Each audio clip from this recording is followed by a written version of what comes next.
কোরআনে আছে নবীজির সামনে প্রত্যেকের আমলনামা খোলা হবে। ওয়াজিনা বিকা আলা হাউলা'i শাহীদা।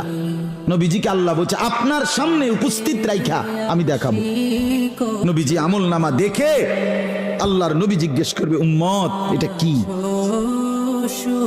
উম্মত দিনের পর দিন ফজরের নামাজ কোথায়, জোহরের নামাজ কোথায়?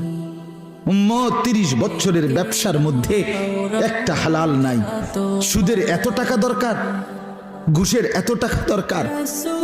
উম্মত যৌবনের পুরাটা সময় মোবাইল দেখে, ছবি দেখে, নাচ গান দেখে, উলঙ্গ দৃশ্য দেখে নষ্ট করে ফেলেছো। আজ আমি কিসের সুপারিশ করব উম্মত? আমি এটা নিয়ে আমার আল্লাহর সামনে কেমনে দেখাবো? আমি কিভাবে বলবো?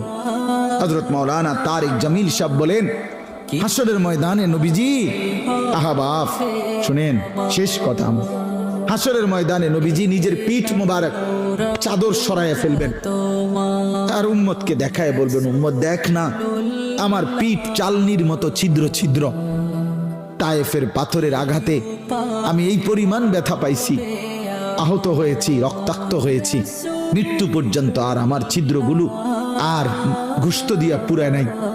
আমি এই ছিদ্র নিয়েই কবরে আসছি।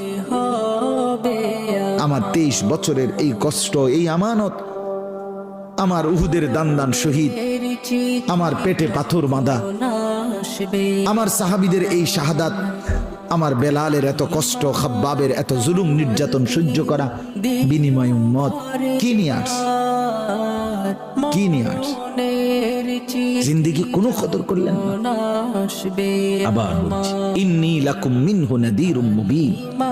আল্লাহ বলছে নবী শুনাইছে 2 বার, পর পর 2 বার বলছে উম্মত আমি